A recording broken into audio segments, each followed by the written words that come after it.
very special topic because ito po ay hindi karaniwan na ngayon na dinidiscuss sa mga pulpito. Although ito ay pinag-aaralan, pinag-uusapan sa ating mga life group, cell group, or Bible study. Sa iba ito po ay maaring repressing, no? Represser lang para sa kanila. Sabihin, magsasariwang muli ng isang aralin. Pero nais ko po ngayon maging guro sa pagtuturo po ng topic na ito. At the same time, sa preaching and teaching, ito po ay patungkol sa speaking of tongues. Okay. I want you to prepare your notes, your Bible, especially when you have a Bible in your cell phone or in your notes. Pwede niyo po itong reviewin. Mahalaga po ang topic na ito dahil ito po ay kontrobersyal sa maraming mga iglesia. At ito pong ating tatalakayin. Ang pamagat po nito ay ang pagsasalita sa iba't ibang wika. Speaking of tongues, bakit nga ba ito ginagawa ng mga mananampalataya? At ito ba ay napapanahon na?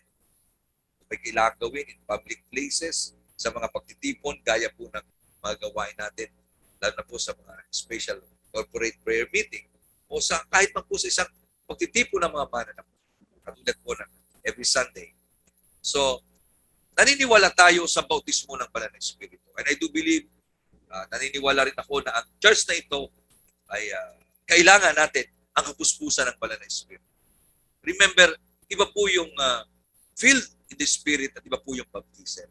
When we study the Bible, nung ginamit po yung salitang bautismo, sinabi po doon salin sa NIV, sa NASB, sa King James Version translation, kahit po sa Biblia, sinalin doon sa literal translation na ang mga bautismo. Ibig sabihin, pag sinabing mga or baptisms, ibig sabihin, hindi po iisa ang bautismo. Karaniwan po ang alam natin bautismo, yung bautismo sa tubig. Yung nilulubog ka sa tubig, binabautismo ka sa kanan ng anak at ng Espiritu. At yun ay larawan na tayo ay nalibing na sa lumang pagkatao at tayo nung iahon ay nabubuhay tayong muli sa isang bagong katauhan, isang bagong pagkatao na kung saan ay kasama si Jesus. Are you listening? So yun po yung bautismo sa tubig. Pero there's a lot of baptism. But one of this is the baptism of the Holy Spirit. What is the baptism of the Holy Spirit? Okay? Ito po yung pangalawang pagpapala. At ito'y hiwalay sa ating pagsunod o sa ating conversion. It is separate blessing from our conversion na ito'y bigay ng Panginoon. At ito'y binibigay sa church. Ito po isa sa pinakatanging kaloob ng Banal na Espiritu. Yung tinatawag po na pagsasalita sa ibang wika. Ito pong pagsasalita sa iba't ibang wika, ito po yung masasabi nating initial or pasimula, at ito rin po yung outward manifestation that you are baptized in the Holy Spirit. There is a big difference between filled and baptism. Yung filled, puno ka ng Espiritu, puspos. But pag sinabi pong bautismo, sabihin ikaw inilubog sa Espiritu ng Diyos. And when you are baptized in the Holy Spirit, the initial evidence na lagi po naman itong tinuturo at maliwanag na tinuturo ng salita ng Diyos, yung speaking of tongues. Ang pagsalita po sa ibang wika ay talaga pong natatangi sa Kristyanismo. Lalo na po kung ating pag-aaralan ang bagong tipan. Kabilang po ito sa tinatawag na siyam na gifts of the Holy Spirit or the 9 gifts of the Holy Spirit. Kabilang ito doon. At saan natin ito makikita? Doon sa 1 Corinthians chapter 12. Ito po yung tanging kaloob na mayroong kasamang pagpapaliwanag doon sa ibang wika. At tandaan po natin, bagamat ito ay kaloob ng Holy Spirit, at yung ibang mga kaloob ay makikita natin ang manifestation when we study the Old Testament, pero ito ay hindi naranasan doon sa Old Testament. Hindi ito binanggit o naranasan o matatagpuan doon sa lumang tipan. Si Jesus po mismo ay nagsabi na ang pagsalita sa ibang wika ay isa po sa tanda ng pagpapakita sa kanyang mga alagad na ikaw ay kanyang tagasunod. You can study that in the Bible, but hindi naman yun ang aking gustong i-drive sa inyo ngayon. Kundi, siguro, tingnan din natin sa Bible, doon sa Mark 16:17, kung ano mismo ang sinabi ng Panginoon Jesus. Ano ito ang mga palatanda ang makikita sa mga taong sumasampalataya sa akin, sabi ng Panginoon. Ano? Sa pamagitan ng aking kapangyarihan, magpapalaya sila ng masamang espiritu at magsasalita sa iba't ibang mga wika. Isa sa tanda ng pagiging mananampalataya. Na ikaw ay puspos o ikaw ay nabautismo ng Holy Spirit, ay yung ikaw ay magsasalita sa ibang wika. It is written in the Bible. Okay? Gayon pa man, ito po ay isa sa pinaka-controversial na gawain na buhay ng isang Kristiyano. When you are baptized in the Holy Spirit, no? So sabi nga ng Bible, you need to be filled every day. Kailangan mo araw-araw mapuspos ka ng banal na Espiritu. Ang bautismo sa banal na Espiritu ay minsan nakaranasan. Ang pagiging puspos sa banal na Espiritu ay paulit-ulit nakaranasan. Ito ang pagkakaiba ng bautismo at saka ng pagkapuspos ng Holy Spirit. Amen?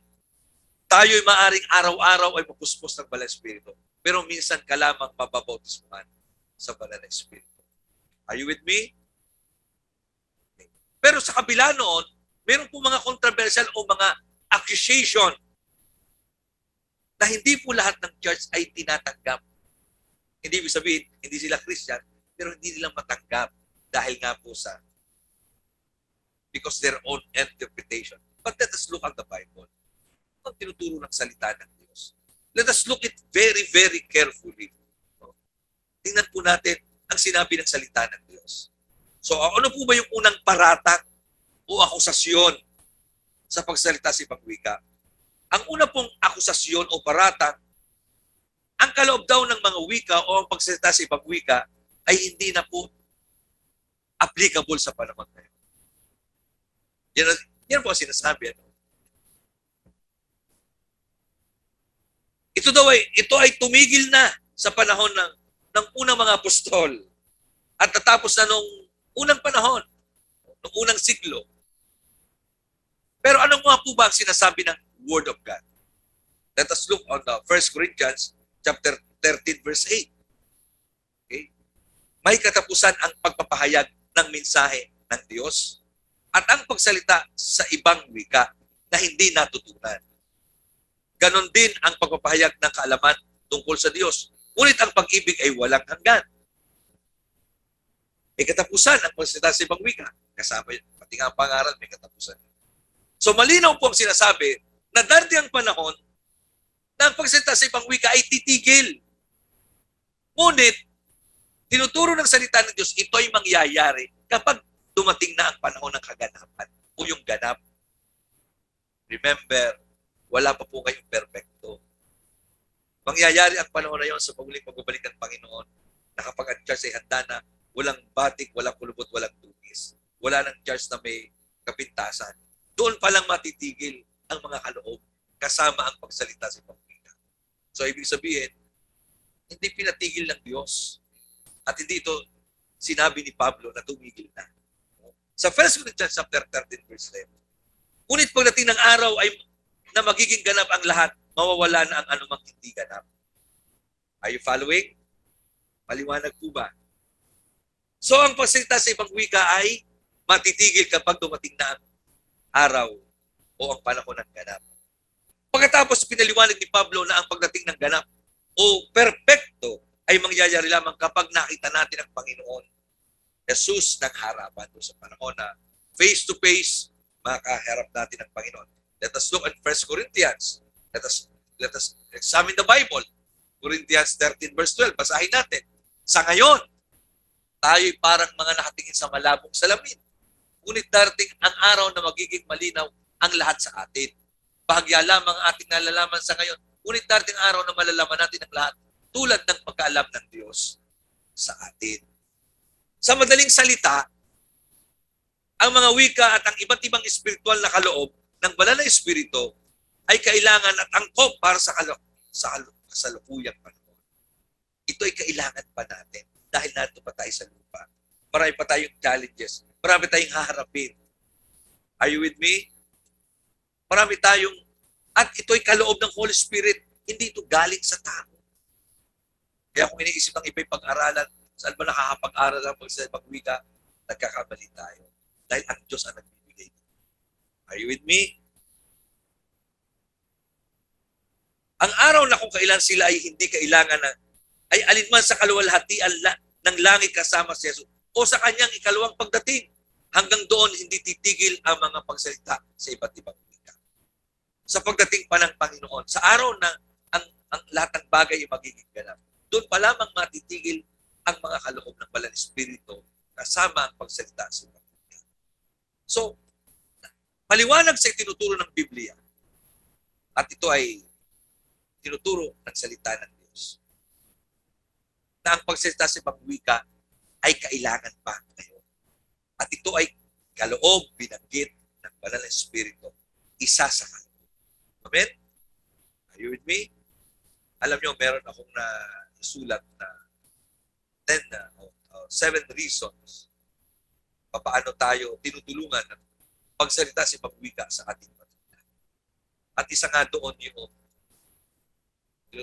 tinutulungan tayo na sa ating pagsamba, tinutulungan tayo maging matatag, they are equipping us and strengthening us. And another one is, tinutulungan tayo sa panalangin. Sa pamagitan ng panalangin sa Espiritu, pag sinabi ng Bible, manalangin ka sa Espiritu, it's about singing or speaking in tongues, praying in tongues, or praying in the Spirit. Yun po yung praying in the Spirit. Yun yung paraang hindi nagagawa ng pananalita, hindi naiintindihan ng iyong isip. Ang sabi ng Bible, hindi sa paraan, sabi ng Romans, hindi magawa ng iyong pamamaraan. Pero ang Banal na Espiritu ang lumulog sa atin, sa Diyos. Kaya nga sabi ng Biblia, kapag kayo nagsalita sa ibang wika, hindi ka sa tao na ibang. Amen? Are you with me? So, pangalawang bagay, ano po ang pangalawang akusasyon? Number 1, dito ito napapanood. Nakita natin, kailangan natin sa ating panahon. Ano po ang pangalawang akusasyon sa kanya? Ang pangalawang akusasyon ay ang ibang wika o ang pagsalita sa ibang wika ay hindi na dapat hindi na dapat na isang madaling maunawaan na wika para sa layunin ng pangangaral ng Ebanghelyo.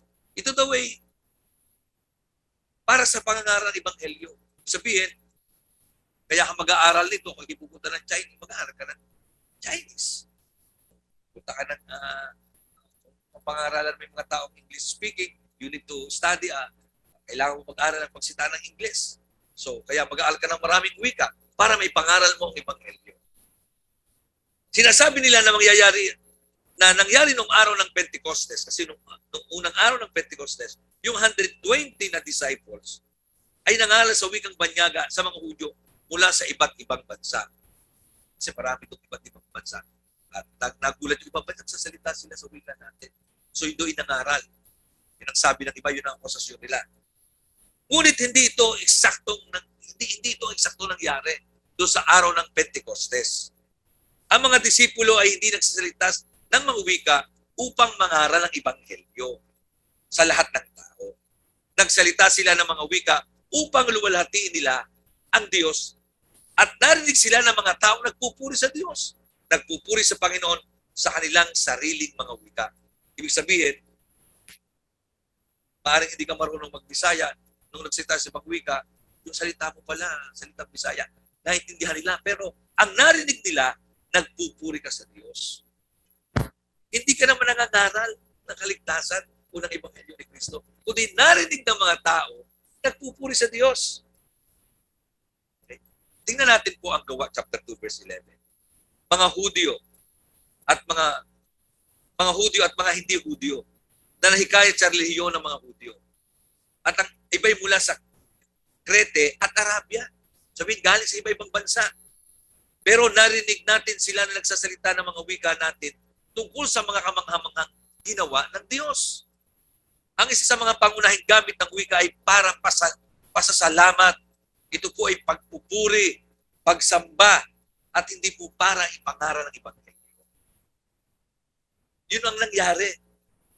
Napakalinaw po ng salita ng Diyos na ang pagsasalita sa ibang wika ay ito po ay pagbigkas sa magitan ng banal na Espiritu. Ibig sabihin, ang banal na Espiritu ang naglalagay sa ating labi at dila ng ibang wika.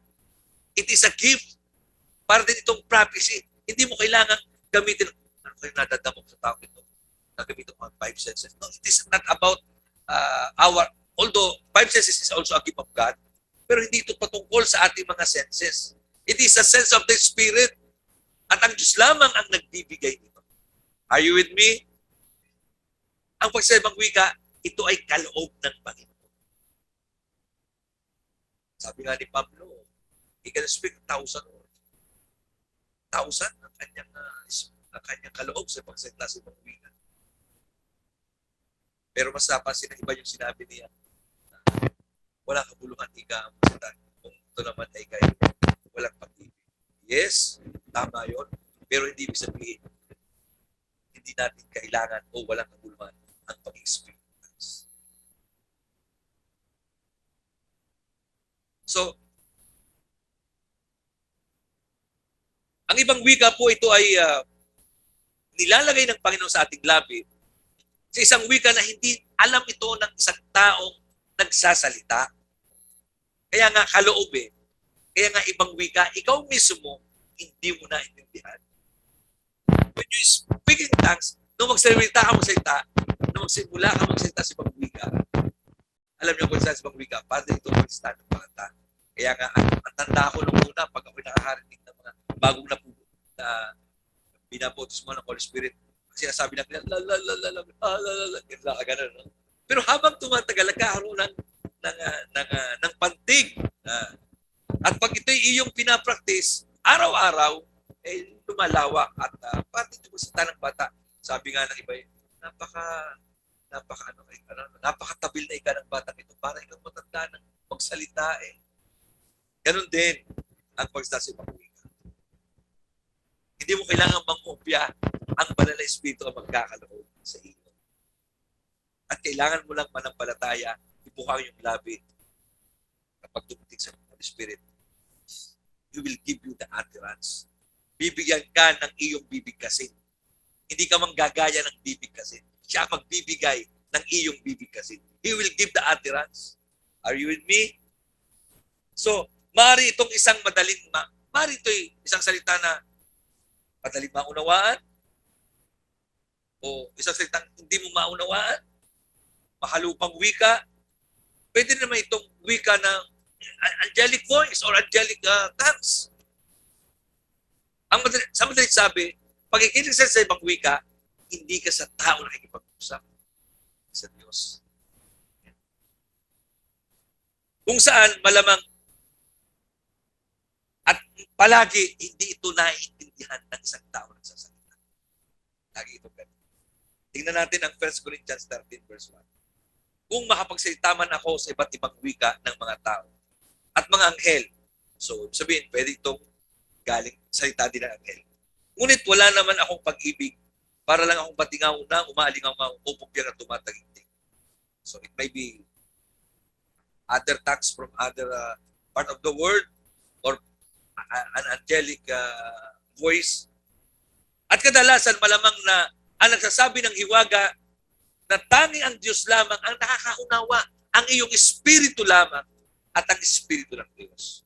The problem sa malimit ang naging problema ng isang nag-aaral ng salita ng Diyos ay pinipilit niyang unawain ang salita ng Diyos. Yes, we need our mind, but remember, we need to renew our mind. Ang mga paraang spiritual ay maintindihan lamang sa paraang spiritual. Are you with me? That's why we need to be sensitive in our spirit, not just our feeling. Magkaiba po yung nadadama at naiisip na sinasabi ng Espiritu. Pero kapag sumang-ayon ang ating iniisip at ang ating damdamin, kung anong gusto ng Espiritu, doon mangyayari na anumang iyong gawin, anumang iyong hilingin mangyayari. Yan ang sabi ng Bible. Sa 1 Corinthians chapter 14 verse 2, ang taong nagsalita sa ibang wika ay hindi niya natutunan ay nakikipag-usap hindi sa tao kundi sa Diyos. See? Yung hindi niya naintindihan. Kapag nag-speak in tongues, hindi ka sa tao nakikipag-usap sa Diyos. Okay? Dahil wala namang nakakaunawa sa Kanya. Nagsasalita siya sa mga hiwaga sa tulong ng banal na Espiritu. Are you listening? No need more explanation. Ano? Napakaliwanag. Anong sabi ng Bible? Ang taong salita si pagwika ay hindi niya natutunan ay nakikipag-usap hindi sa tao. Kundi kanino? Sa Diyos. Dahil wala mang nakakaunawa sa Kanya. Nagsasalita siya sa hiwaga sa tulong ng banal na Espiritu. Okay? Kaya, hindi madaling maunawaan ang ating mga wika ng mga nasa paligid natin. Pero hindi nangangulugan na hindi naintindihan ng Diyos ang ating sinasabi. Kahit hindi naintindihan ng iyong katabi. At minsan ang iyong isipan, ang iyong sinasalitang ibang wika, pero ito'y siguradong naintindihan ng Diyos dahil ito'y para sa Kanya. Are you with me? Kaya nga po, ang pagsalita sa ibang wika, hindi ito pangangaral. Hindi ito para sa mga tao, hindi mananampalataya. Kaya nga sabi ng Bible, ito ay tanda sa mga hindi mananampalataya. Kasi hindi naman ito naintindihan ng hindi mananampalataya. At yung mga taong ayaw maniwala na ang wika, speaking of tongues, is a gift of the Spirit, hindi talaga ito maintindihan. Dahil yung nga nagsasalita, hindi rin niya ito naintindihan. Pero ito naintindihan ng Diyos. Pangatlong bagay po. Ang ikatlo at pinakakaraniwang akusasyon ay ang pagsasalita sa iba't wika ay hindi dapat gamitin sa publiko o sa sama-sama pagtitipon katulad po nito. Hindi daw dapat nag-speak na dapat daw sinasarili mo na lang. Let us study again the Bible. Ang mga mananampalataya ay hindi dapat nananalangin o umaawit ng ibang wika ng malakas ng sabay-sabay. Dahil ito ay nagdudulot ng kalituhan at kaguluhan sa simbahan, ang isang madalas na binabanggit ng kasulatan ay, okay, buksan natin, 1 Corinthians 14:19, ngunit sa pagtitipon ng mga mananampalataya, mas makabubuti pa ang magsalita ako ng 5 kataga na naintindihan upang maturuan ko sila, kaysa magsalita ako ng libu-libong kataga sa wika na wala namang nakakaintindi. Kaya sabi lang, ito dapat. Let's examine the Bible. Ngunit tingnan natin ang sinasaad ng Biblia. Nung araw ng Pentecostes, sa Gawa chapter 2 na binasa natin, yung 120 na nagsalita sa iba't ibang wika, sa harap ng publiko, sila'y sama-sama. No? Yung, they speak in tongues corporately. No? At libo-libo mong tao nakarinig. Nagsalita silang sabay-sabay. Ang tanong, meron bang mali? Wala. Dahil lahat sila ay nagpupuri sa Panginoon sa iba-ibang wika. Hindi naman nagsasalita sila at sabay-sabay na nangangaral. Hindi sila sabay-sabay nagpipreach. Sila ay sabay-sabay na nagpupuri sa Diyos. Are you with me? So nothing wrong. Walang mali kung sabay-sabay ka magsalita sa wika. Dahil ito'y pagpupuri sa Panginoon. Ito'y pakikipag-usap sa Diyos. Kung sa tao kayo makipag-usap, makikipag-usap ka kay Riz, makikipag-usap kami mag-asawa, kasama si Jesselyn, kasama si Kevin, kasama si Sister Telma, makikipag-usap kami kay Riz, kami, at sabay-sabay kami magsasalita, hindi wasto yun. Wala, hindi nyo maintindihan. Ha? O kami lahat ay magsalita para sa inyo na sabay-sabay hindi nyo maintindihan. Pero kung tayo lahat ay sabay-sabay magpupuri sa Panginoon, kahit pa iba-ibang wika, walang problema. Dahil ang atin naman ginagawa ay para sa Diyos. At siya lang naman nakakaintindi. Are you with me? So at ito'y ginawa. So ano pong ibig sabihin ni Pablo? Kung ang sasabihin ko ay yung paraan na naintindihan ng mga tao, huwag tayo magsasabay-sabay. Huwag tayo magsasabay-sabay. Dahil may kaguluhan. Kaya nga pinagbawalan yung mga babae. Sabi, kayong mga babae, ang tinutukoy po ng babae, mga may asawa. Yung isa pa ito sa controversial, wala daw babae nag-preach. No? Even the Old Testament, may babae na leader. hanggang sa New Testament. Sina Dorcas. Kahit si Ananias Sapphira, they are leader of the church. They preach. Hindi na. Ang unang ang preacher, mga babae. Yung tawagin natin tatlong Maria. They are the first preachers of the gospel na kung saan nabuhay ang Panginoon. So, kaya sabi nila, kasi, yes, iba talaga ang sangkap ng lalaki ng nilalang ng Panginoon. Pero alam niyo ba sa tingin ng Diyos? Sa tingin naman ng Diyos pagdating po sa bagong lipat, hindi naman niya tinitingnan mo ikay babae o lalaki. Ang tawag sa iyo, spiritual man. Man. Wala naman tinawag na spiritual woman. Spirit man ang tawag ng Panginoon sa wikang Ingles. Tao. Pag sinabing tao, pinag-uusapan dyan, hindi lang lalaki kasama ang babae. Although meron tayong kanya-kanyang ginagampanan sa mundo. Pero pagdating sa harap ng Diyos, lahat ay pantay-pantay. Tingnan niyo po. Ang tawag sa atin, bride of Christ. Kahit lalaki ka, bride. Kaya iyata itong Bible. Pero ang tawag naman, pag ikaw naman ay, ang iyong espiritu ay talagay, nasagap mo ng espiritu ng Panginoon, tinatawag kang son of God. Iba yung children, mga bata. Pag sinabing son, you are matured man. You are matured enough. And you have the stature na kung saan ay gusto ng Panginoon. Kaya ang tawag sa iyo, son of God. You are the sons. Ang tawag sa atin, sons of God. Isa lang ang Son of God, si Jesus Christ. At dahil kay Kristo, tayo nagiging sons, mga sons. At yun ang nais ng Panginoon, tayo maging mga sons. Kaya itinuturo sa iglesia yung mag-raise up tayo ng mga sons. Maybe you are not all my spiritual children, sons, pero we need to be raised up as a sons of this house. Hindi lamang po mga believer. Iba po yung son. Another topic po yun. Iba yung manggagawa, iba yung minister, iba pa rin po yung level ng son. Ang son po, sa loob ng bahay, pag naintindihan na niya, bigkain niya magluto. At ang iniisip niya, hindi na lang para sa kanyang sarili. Iniisip din niya kung ano ang magagawa ko sa aming bahay. Diba? Ganun naman ang anak. Pero habang bata yan, pinapakain, nililiguan, tinuturuan, pinagluluto. Pero pag yan ay naging sana, nakakita ba kayo na isang mature, isang batang lumaki na, 30 anyos na hanggang ngayon ay sinasamahan pa ng kanyang ama pag nag-a-apply ng trabaho. Minsan, may mga alam na rin siya at karanasan na dati nakikita lang niya sa kanyang ama, ngayon, kaya na rin niyang gawin. At pag pinakilala, yan ang aking anak. Pero pag bata, anak mo rin. Pero sumigang this, that's my child. Pero kung sinabi, that is my son. Ay, ibang usapan nyo. Eh? Pero kahit kay babae, ang tawag ng Bible, sons. Daughters of God. Walang ganun sa Bible. Are you with me? Are you following? But this is another topic.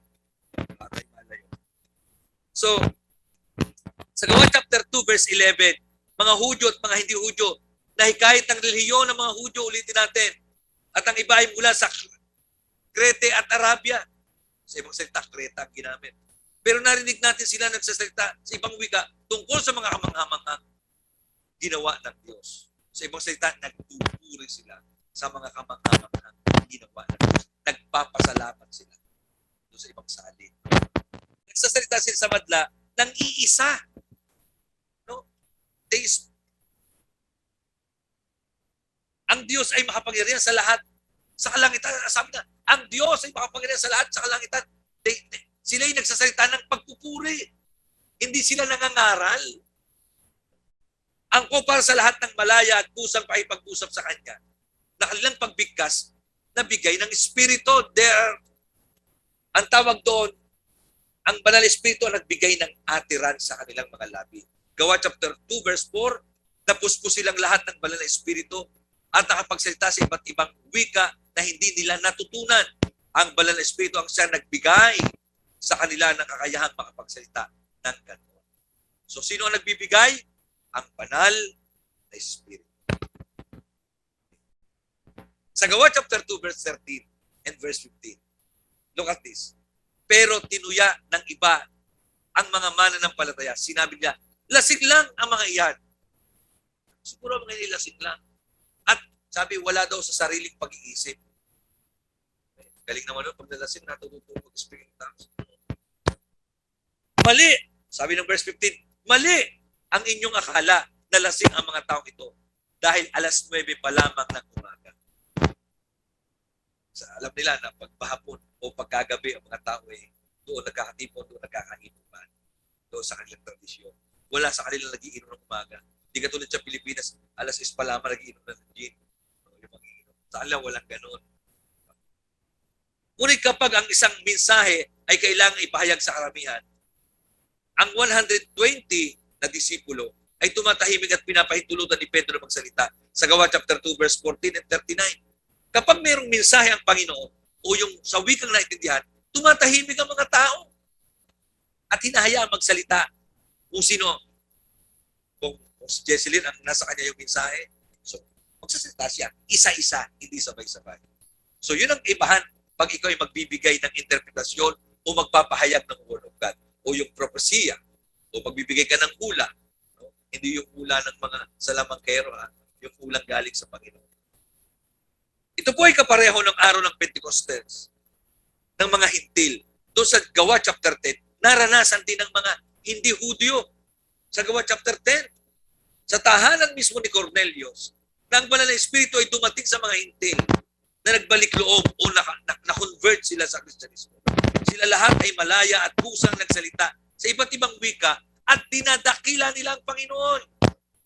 Okay? Sa Gawa chapter 10, verse 44 to 46, tingnan natin.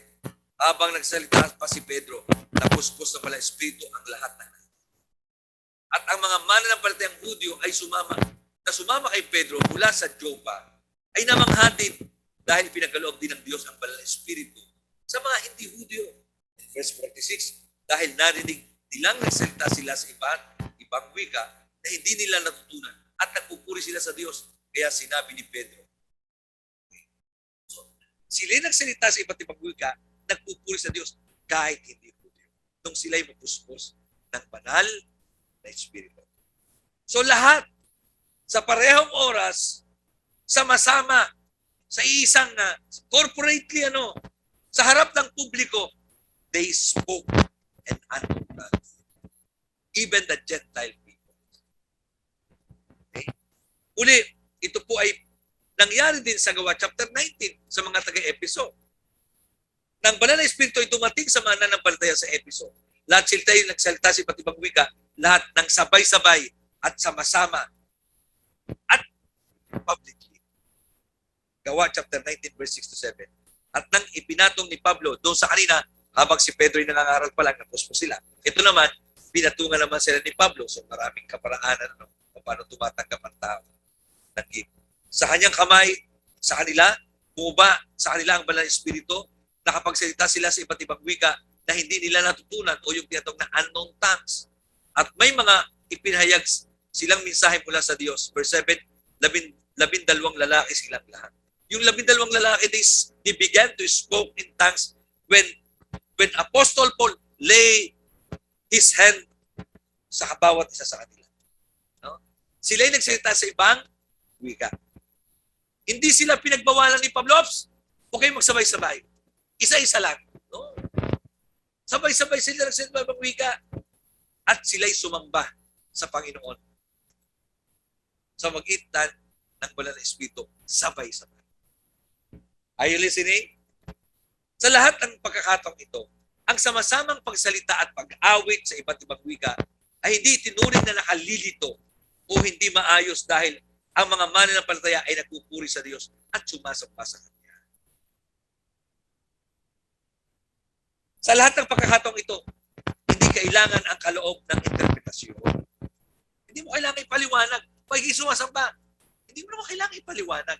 Kaya mo kailangan ipaliwanag kapag may mensahe ang Panginoon na gustong ibaba sa church o sa mga mananampalataya. Dahil hindi sila nagbibigay ng maunawaang mensahe ng mga tao sa kanilang mga pagkakas. Kaya kung merong mensahe ang Diyos sa isang pagtitipon, doon kinakailangan may mag-i-interpret o may magpa-prophecy na galing sa Panginoon. Parehong galing sa Diyos. Ang kaibahan ng isa, yung isa nga lang, hindi naintindihan. Yung isa naman naintindihan. Pag naintindihan, isa-isa, hindi pwedeng sabay-sabay. No? Hindi pwedeng sabay-sabay. Pwedeng isa-isa kayo magsalita. Kung pag dumating ang Holy Spirit at may mensahe ang Panginoon, pwede lahat tayo gamitin. Pag may mensahe ang Panginoon. Ang tawag doon, gift of prophecy. At kung may mag-speak in tongues, pwede namang ipapaliwanag ng isa. Ang tawag naman doon, gift of interpretation. Are you listening? So, pwede yon. Pero kung nag-speak in tongues, kasi pag ikinag may mensahe, ang Diyos ay nakikipag-usap sa tao. Pag interpretation, ini-interpret ng isa nagsasalita ang mensahe ng Diyos para sa iglesia. Maliwanag po ba yon? Kapag ikinagpa-prophecy, sabihin, mayroong encouragement, o mayroong ipinapaunawa, o pinapaliwanag ang Diyos, o mayroong directional na gustong ipagawa ang Diyos sa church. Katulad kay Pedro, kina Pablo, sinabi, huwag kang tumuloy dito ka dumaan, may nag-prophecy. At sinunod nila, sinabi ng Panginoon. So, ibig sabihin, direkta. So, ibig sabihin, ang Diyos ay nangungusap sa magitan ng kanyang banal na espiritu sa mga tao, sa magitan ng mga kaloob. At ang kaloob na yun ay pagpapahayag ng salita ng Diyos o gift of prophecy o kaya naman ay gift of interpretation. Okay. So, ibig sabihin, ang Diyos ay nangungusap sa tao sa magitan ng kanyang kaloob. Pero kapag ikay naman nagsalita sa ibang wika, ang tao naman ay bigyan ka ng kaloob ng pagsalita sa ibang wika upang ikaw naman ang makipag-usap o sumamba o magpuri sa Diyos. Kaya hindi ka talaga maintindihan ng iba dahil ang sinasabi mo ay para sa Diyos, hindi para sa iyong katabi. Are you with me? Hallelujah! Ngunit kapag ang salita ay dapat maunawaan ng iba sa mga pagtitipon, sa mga pagtuturo at espiritual na pagpapalakas, ang isang tao ay po'y gumagamit ng, at magsasalita po o sa isang okasyon o pagkakataon. Pagkatapos ang bawat wika ay bibigyan ng kahulugan, ang tawag doon, interpretation. Dahil nagsasalita po ay hindi ito para sa Diyos, kundi para sa tao. Pero when we speak of tongues, it is for God. Okay, 1 Corinthians, basahin natin. 1 Corinthians 14:26-28. Kaya mga kapatid, ito ang nararapat ninyong gawin sa inyong pagtitipon. Ang iba'y aawit, ang iba'y magtuturo.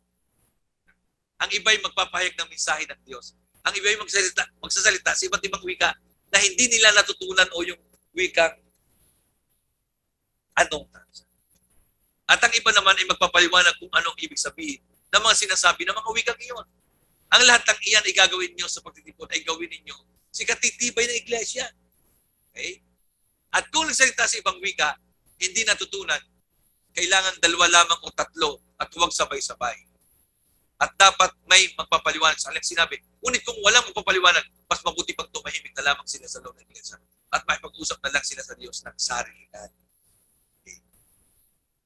Kapag ang wika ay para sa Diyos, marapat ng lahat ay manalangin at umawit sa Kanya sa Espiritu. Pag wika ay para sa Diyos, so we can sing corporately in unknown tongues. No? Pwede tayo sabay-sabay magsalita sa ibang wika. Kung para sa Diyos. Pero kung ito'y para sa tao, abay, dapat isa-isa. Dapat ilalagay ito sa kayusan. Kaya nga po, pag tayo nag-aawit, nananalangin, may nagmimisahe, isa-isa. Pero pag nag-speak tongues, we can do it corporately. Pwede namang ikay nag-iisa. Okay? Kaya nga,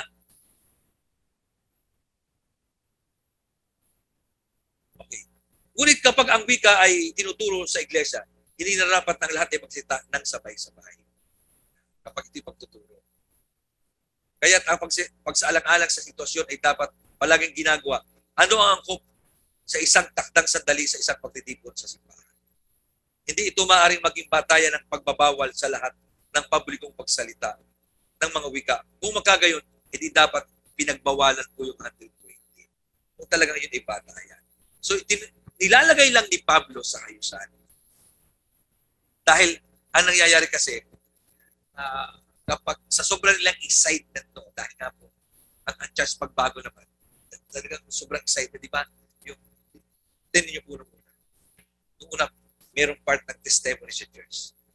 dahil nga po noon hindi pa, bago-bago pa man ang palataya, halos gusto lahat magpatotoo. Inaabot ng 3 oras, 4 oras ang gawain. Even the pastor ay hindi niya kontrolado yung kanyang oras. No? At para walang direksyon yung gawain. At ang tao, diba, as the Spirit leads. Pero tumatagal ang panahon, nagkakaroon ng kaisa ng lahat ng bagay.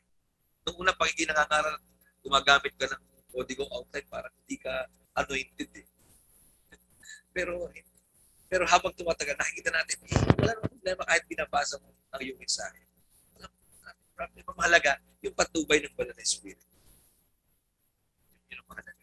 So naglalagay ng isa, naglalagay ng oras. Kaya si Pablo, sinabi niya, tama na yung 3. Pero hindi nangangulugan na pinagbabawalan na magsalita tayo sa pagwikan sa sabay-sabay. So but there is a time, lalo na kung ito yung corporate prayer meeting, lalo kung ito yung oras at pananampahan, we can all see in the Spirit. We can all see in tongues. Especially when we pray together in unknown tongues, we can pray together. At higit sa lahat doon, ang unang pinapalakas ang ating. Kaya nga po, meron ba namang prayer meeting na dadalo ang mga non-believer? Walang prayer meeting na iimbitahin mo yung mga hindi mananampalataya. Are you with me? Kaya nga araw ng pananambahan. Kaya nga po tayo, we don't encourage. We encourage everyone to be a part of the cell group and you can invite your friends. New friends, kahit po sila doon palang a-attend, yes, you can invite as many as you can. At pag dumandami ang iyong grupo, you can divide it. Pwede ka maglagay ng panibagong leader. Pero sa pananambahan sa church, ini-invite lang natin sila kapag sila matagal nang dumadalo, at least doon pa lamang sa ating mga cell group or life group, naturuan natin sila kung ano may kultura sa loob. Nag-compare. Yes, hindi ko siya sabing mali sila. Pero na po ang nangyayari. We invite all the people, even in our Sunday service, napupuno ang church, pero minsan nawawalan naman po ng kaayusan. Kasi hindi talaga na-feed ng ayos. Tao. Hindi talaga maibaba ng isang pastor. Hindi na siya makawala doon sa pagbiminsahe. Laging panimula. Kasi ang mga tao laging merong aalalahanin. Okay lang maging bago kung ito naman ay nadalo na sa sermon. At least kung sa church, usually 90% mananampalataya na yan. Kung hindi naman sigurado. Alam na niya ang kultura ng church. Nagkukwento na yan doon sa life group. Kaya nga po pag ako'y nagtuturo sa mga bago, pag nagtatagal, kinukwento ko kung ano nangyayari sa loob ng church. Para pagpunta nila, hindi sila magulat. Pero mo, first time sila nga dadalo, tapos biglang may nag-spring tongues, magulat.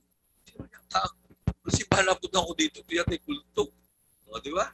O yan makikita, tataas ng kamay, biglang may umiyak, biglang may So, kaya ganun nung una. Tapos pag naghintay ka na magpapatotoo, may unahan sa magpapatotoo.